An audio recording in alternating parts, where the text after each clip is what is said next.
Most people go through life doing everything they can to avoid pain. The second things get uncomfortable, physically, emotionally, mentally, they pull back. They run toward comfort, distractions, pleasure, the easy route. That's how most of society is wired today. Everything is fast, soft, easy. But if you want to build an unbreakable mindset, you need to flip that script entirely. You need to embrace the suck.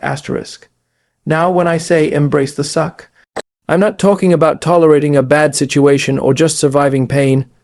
I'm talking about seeking it, actively choosing the uncomfortable path, making discomfort your training ground. You see, pain is not the problem. Pain is the answer, because on the other side of pain is growth, on the other side of struggle is strength. But most people never get there because the moment they feel resistance, they back off, they take the shortcut. They hit the brakes. That's exactly why their minds are weak. You build an unbreakable mindset by conditioning yourself to move toward discomfort, not away from it. This means waking up earlier than you want to. It means doing that workout even when every muscle in your body is screaming to quit. It means saying no to that donut when your mouth is watering, and yes to the discipline of eating clean. It means standing in front of a mirror and telling yourself the truth, not some sugar-coated lie that makes you feel good temporarily. That's how you begin the process. That's how you start laying the bricks of mental toughness. The reason this works is because discomfort forces you to meet your limits, and that's where your real work begins. Anyone can be positive and focused when things are going well, but when you're cold, tired, broken, and still push forward, that's when your mindset starts to evolve into something greater than average. Pain reveals character. Pain exposes your mental framework, and every time you voluntarily choose to suffer on your terms, you're writing new code into your mind. You're telling yourself, I'm the type of person who does the hard thing no matter what. This doesn't mean you need to live a miserable life. It means you stop avoiding the very things that will shape you into who you're meant to become. That difficult conversation with your boss, that's your gym. That early morning run, that's your proving ground. That failure you've been hiding from, that's your classroom. The more you lean into these moments, the more durable you become, not just physically, but mentally. Because at the core of an unbreakable mindset is one skill, the ability to suffer voluntarily and still move forward. Too many people want strength, but they don't want to suffer for it. They want confidence, but they don't want to face fear. They want greatness, but they don't want to pay the price. You can't cheat the system. Life will make you pay. The question is, are you going to pay up front by choosing pain on your terms? Or are you going to pay later when life throws it at you and you're too soft to handle it? When you start to live this way, choosing the harder path every day, you stop being surprised when things go wrong. You stop looking for motivation. You stop needing approval or validation because you've already proven to yourself again and again that you can handle anything. That's what embracing the suck does. It removes your dependence on external circumstances. You don't need the weather to be perfect. You don't need people to believe in you. You don't need your emotions to line up. You just do the work. No matter what. This mindset bleeds into every part of your life. Relationships, work, health, goals. When you stop flinching in the face of pain, you become unstoppable. When others quit, you keep moving. When others complain, you dig deeper. That's the edge. That's the difference between average and exceptional. It's not talent. It's not intelligence. It's your relationship with discomfort. So how do you start? You start small. You take the stairs instead of the elevator. You do the extra rep. You show up early. You finish what you started. You do what's uncomfortable, even when no one's watching. And you do it consistently. Every single day. It's not about intensity, it's about consistency. It's about building a mindset that expects resistance and attacks it head on. Eventually, that discomfort you used to run from, it becomes your home. You stop fearing the pain because now you know it's the path to your power. The harder the challenge, the stronger you become. That's the law. There are no shortcuts. So the next time life gets hard, and your mind starts screaming to run, to rest, to back off. Remember this. That's your opportunity. That's your moment to rise. That's the arena where you sharpen your mind, shape your identity, and build something unbreakable. Embrace the suck and watch who you become. Most people never train their minds. They go through life thinking toughness is something you're either born with or not. But that's a lie. Just like your hands grow calluses when you do hard physical labor, your mind builds calluses when you consistently expose it to difficulty, pressure, and pain. That's how you develop resilience. That's how you develop grit.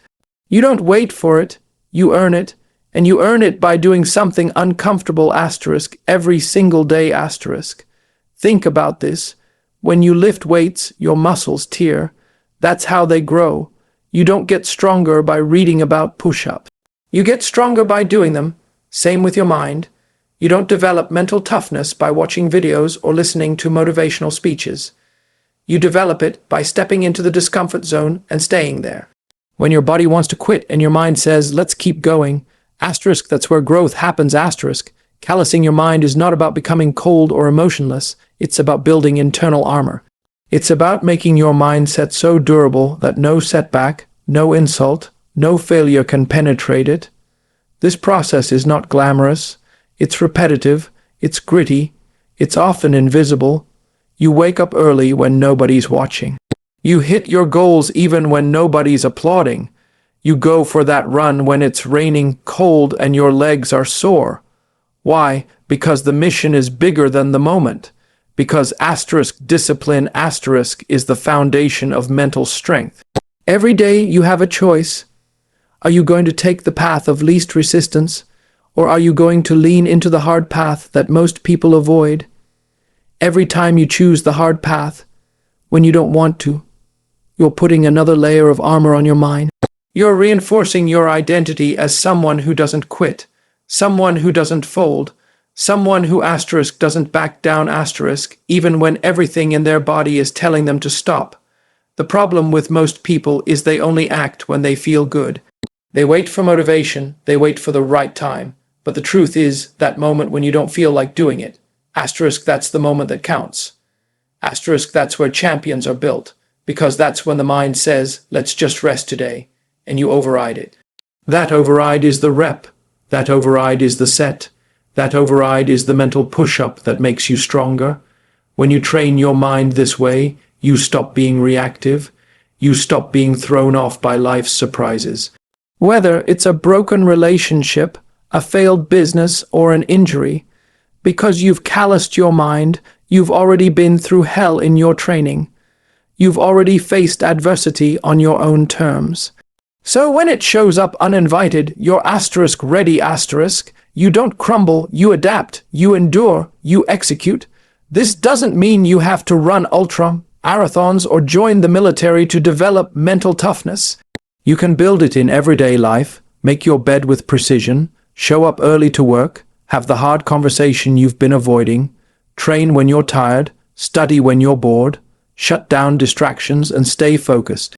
Every time you do one of these things, you're putting yourself in the fire, and every time you come out, you're tougher, sharper, stronger. The beautiful part about this process is that it compounds. What starts as a small act of discipline becomes a habit. That habit becomes a standard. That standard becomes your identity. And once your identity shifts, once you start seeing yourself as someone who does hard things, who finishes what they start, who doesn't quit, that's when you become dangerous. That's when life no longer intimidates you. Because you've built your mind like a fortress, callousing your mind also gives you something else. Clarity. You start seeing the lies you used to tell yourself. I'm too tired. I don't have time. I'll start tomorrow. Those were never truths. They were just easy exits. But once you start pushing yourself every day, you realize that you were never limited. You were just comfortable. And comfort is the enemy of growth. You can't be strong and comfortable at the same time. You've got to create your own hell week. You've got to manufacture adversity. Because if you wait for life to do it for you, it'll come when you're unprepared. You want to be the kind of person who chooses struggle. So when real struggle shows up, You're already built for it. You've already been through worse. You've already suffered voluntarily. That's the edge. That's the advantage. That's the armor. So here's the truth. Mental toughness isn't built by accident. It's built by design. It's built with intention, through repetition, through pain, through discipline. You've got to show up every day and do something that challenges you, not when it's easy, but especially when it's not. You've got to train your mind to be the leader, not the follower. You've got to kill that weak voice inside and replace it with one that says, let's go. I've got more in me. Callous your mind every single day. That's how you become unbreakable. There's a voice inside your head that's been holding you back for years. You know the one I'm talking about. It's the voice that tells you to hit the snooze button. The voice that says you're too tired, you're not ready, maybe tomorrow. That voice is your enemy, and if you don't learn to confront it, control it, and eventually kill it, you will never reach your full potential. That inner weak voice lives in all of us. It thrives on fear. It feeds on doubt. And it always shows up when you're about to do something difficult or uncomfortable. You set a goal to run 5 miles, to apply for that job, to start your business, to speak up for yourself. And just as you take the first step, that voice whispers, what if you fail? Or worse, why even try? That's not your higher self talking. That's the coward in you. That's the version of you that's been coddled by comfort and safety for too long. If you want an unbreakable mindset, you've got to go to war with that voice every day. You can't reason with it. You can't ignore it and hope it goes away. You have to face it head on. That voice is not harmless. It's not some quirky part of your personality. It's a threat. It's the anchor that's been keeping you from the life you're meant to live. Every time you listen to it, you give it power. You shrink a little bit. You step away from your growth and closer to regret. The first step in killing that inner weak voice is to recognize it for what it is, a liar. That voice has been lying to you your whole life. It tells you that you can't handle pain. Lie. It tells you that discipline is too hard. Lie. It tells you that you'll never be good enough, smart enough, strong enough. That's all noise. It's a defense mechanism built by years of avoiding failure, of seeking comfort, of fearing judgment. But just because it's there doesn't mean it's true. You fight back against that voice with truth. Truth is your weapon. Truth sounds like I can do this. I've survived worse. I'm not here to be average. You don't need to fake positivity. You need to speak facts. Tell yourself the truth about your potential. Tell yourself the truth about what's really possible when you stop listening to that inner coward. Truth is cold. Truth is sharp. But it cuts through the lies and then you act. Because truth without action is useless. You don't beat the weak voice by thinking your way out of it. You beat it by doing the hard thing anyway. That voice tells you not to get up at 5 a.m. You get up at 4:45. It tells you to skip the gym. You train harder. It tells you to stay quiet in the meeting. You speak twice. Every time you do the thing that voice tells you not to, you weaken it. You prove it wrong. You strip it of its power. But here's the catch. You have to do it consistently. You can't just crush that voice once and think it's gone. It's not. It's waiting. It's always waiting for that one moment when your guard is down, when you're tired, when you've had a bad day. It never goes away completely, but that's okay, because you don't need it to go away. You just need to stop letting it make your decisions. You train yourself to be stronger than that voice. Every time you choose action over hesitation, you build that strength. Every time you push forward when your mind screams to quit, you build that power. The longer you do this, the more your real voice, the strong, focused, disciplined voice, starts to take over, and eventually that weak voice, it starts to get drowned out, not because it disappears, but because it no longer matters. You've outgrown it, and that's when the real transformation happens. That's when you stop being a slave to your feelings. You stop needing motivation, you stop being reactive, you become intentional, you move with purpose, not emotion. You become the kind of person who doesn't wait for the right mood or the right conditions. You move regardless, you execute regardless, because now you run the show. Understand this, the weak voice is part of you, but it is not you.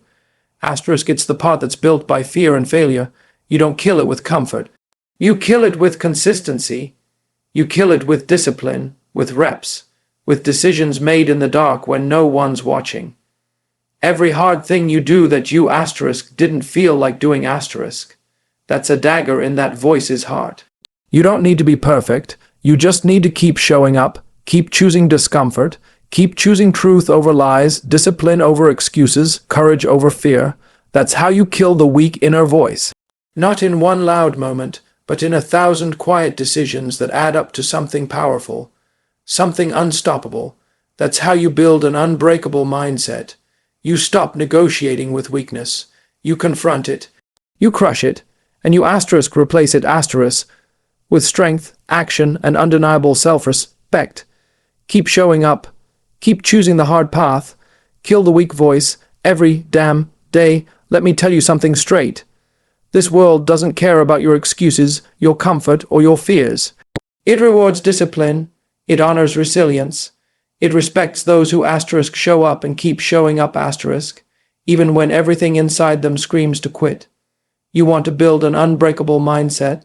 Then stop chasing motivation and start cultivating asterisk, self-mastery asterisk. It starts with embracing discomfort asterisk, seeking out the pain asterisk, and using it as fuel to grow. It continues by asterisk, callousing your mind asterisk, training it through repetition and daily struggle until it becomes immune to the nonsense that breaks most people. And it gets solidified by killing that weak inner voice, the one that's been lying to you for years, by proving over and over through action that it has no power over you. There's no shortcut. There's no hack. But there is a path. It's hard, it's lonely, and it hurts. But if you have the courage to stay on it, to choose discipline over comfort, to choose truth over fear, and to asterisk, do the hard thing every damn day asterisk, you'll come out the other side forged into something most people will never understand. An unbreakable mindset isn't given. It's asterisk built asterisk, with sweat, with pain, with truth, and with relentless action. So stop waiting, start moving, and become the person you were born to be. Stay hard.